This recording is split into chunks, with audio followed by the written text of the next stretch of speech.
So we're using our laser to set all the heights. I don't know if you can see them. It's pretty dark out this morning yet. Pumpers here. We are getting set up. Okay, here we go. A beautiful sunrise. Pumper primed out over there, swinging it in. Time to go to work. So I have a minute to talk before we get started. This area over here, next to the basketball hoop area, this was all filled in with dirt. So we went from our piers over here, bridged across them, onto our concrete ledge. There's a 4-inch ledge right here. I don't know if you can see it, it's pretty dark there. But we're sitting on a ledge. If that settles a little bit, and there's about 4 feet of fill in there that was just put in there last week. They tamped it a little bit. I don't know how good of a job they got tamped. So if it does settle, we're gonna bridge right across that. It's not a big area. No need to be overly alarmed about it, but we just wanted to throw some rebar in there. This concrete is a blend mix. It has limestone and gravel for pumping ability. It has fiber mesh in it for reinforcement. We're getting it on the ground. We have a time-lapse camera going. I gotta join in the fun.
Finishing up the last of this pour. You guys asked for it, so look at that. 2 pumper jobs inside of a week. See that? Sometimes we do use them.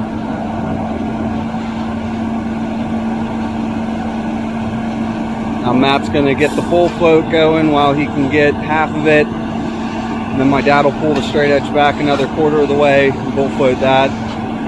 These last little sections, especially like since we don't have that good of a exit on this basement, it's that ladder there, you kind of have to do things in little bits and pieces. So it sounds weird, but finishing these kind of pours usually takes longer than the rest of the pour.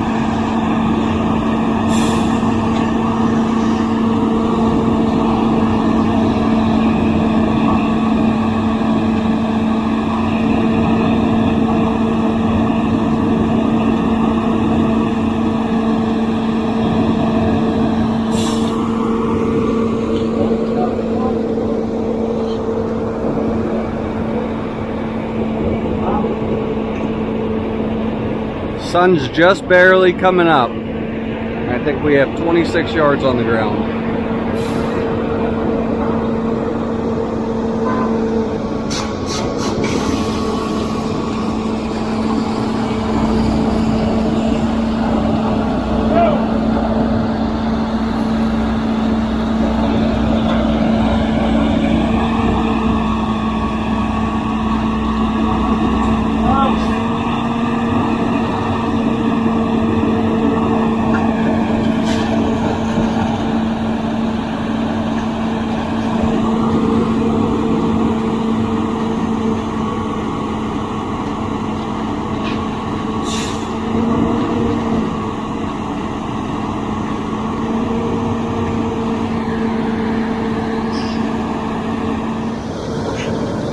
then there were two.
Another fine pumping job by Curtis Graff and crew. So a commonly asked question is, why do we pour a basement before the house is built, or why do we pour a basement after the house is built? So in this case, what we have here is this egress window. That's really our only access point if the house was built. So in this case, it made perfect sense to pour this basement before putting the deck on and blocking us out. This way we can see really good. You saw us booming the overhead pump everywhere. It made it really nice, but we can't always do that because you need the underground plumbing in. First of all, you need everything up to grade. You need the underground plumbing in. You need it inspected. So in order to have those things done before the carpenters get here and put the deck on, doesn't always happen. Out of our control sometimes, and sometimes not. But you were asking why. Those are a couple quick reasons why it happens the way it does. So we'll go ahead and the guys are getting on the floor. I'm going to jump down and help them. We're getting sun over here, so that's going to be an area that we target first, as well as, you know, just everything. We just go around the floor and see what's ready first.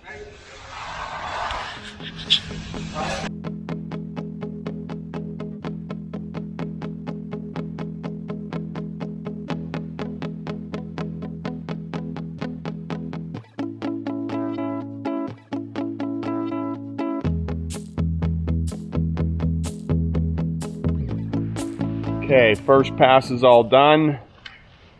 We'll just leave one slider there at the doorway, at the window opening. Trowel as much as we can, and then we'll be getting right back on there to clean it up.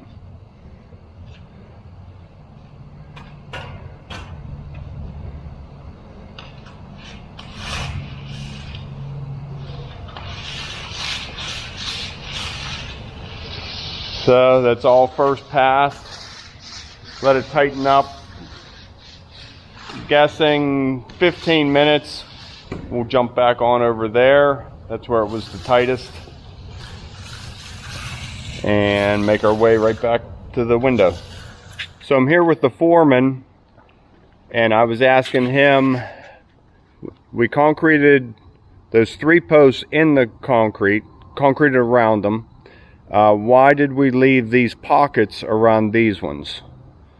And so go ahead, Kurt. The reasoning is that the beams aren't underweight yet. So as we lay like our cross members on them, they'll flex just a little bit, and those posts will need to be replumbed so they're level. The ends are already set, so we just figured we would do that because we're looking for perfection here at Executive Developers. There you go. Okay, I was just curious.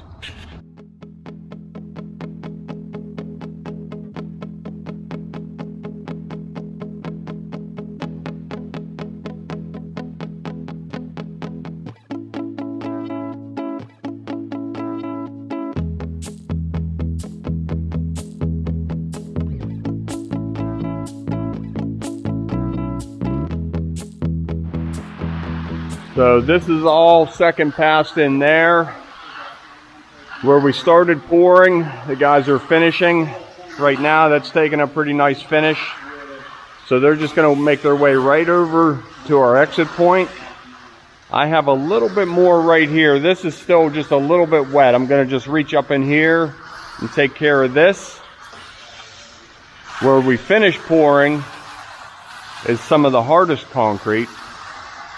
And again, that sat in the truck the longest, got hot, and that's starting to activate quicker.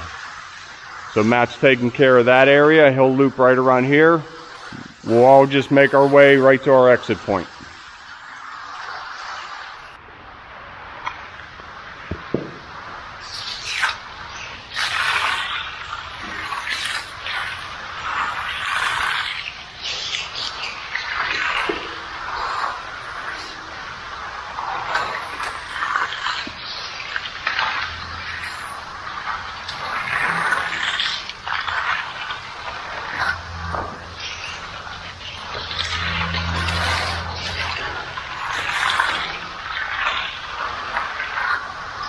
The more you hit it, the worse it gets. So you just want to, if you just have to wait a little bit, right here where I was knee boarding through, made it a little bit too wet. So I'm just going to give us a minute. Don't keep messing with it. Just move on and come back to this area.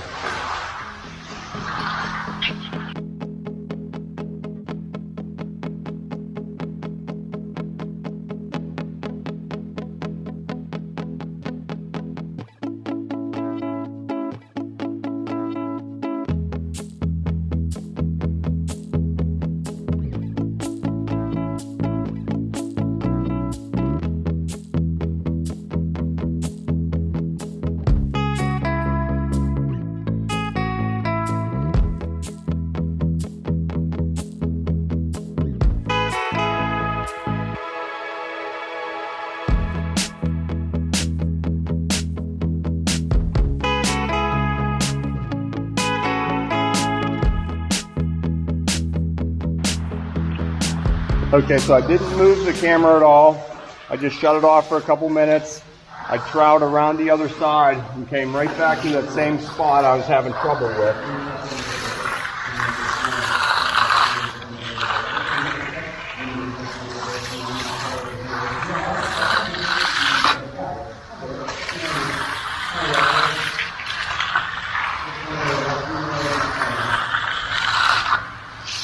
So with just a couple of minutes, it really tightened up pretty nice.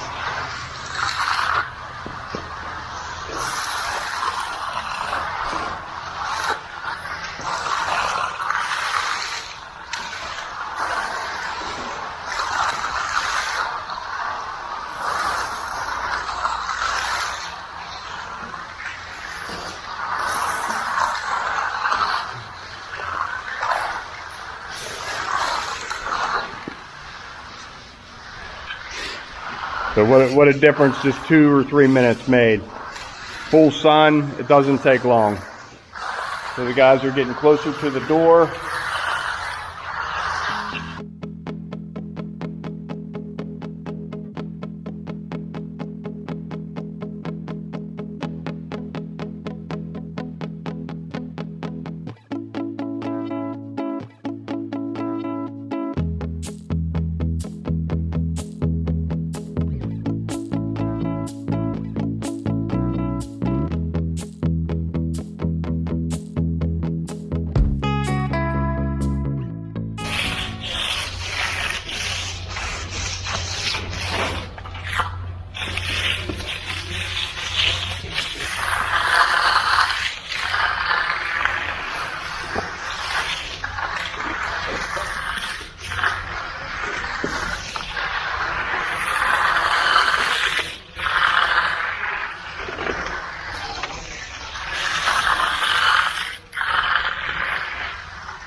Okay, see you outside.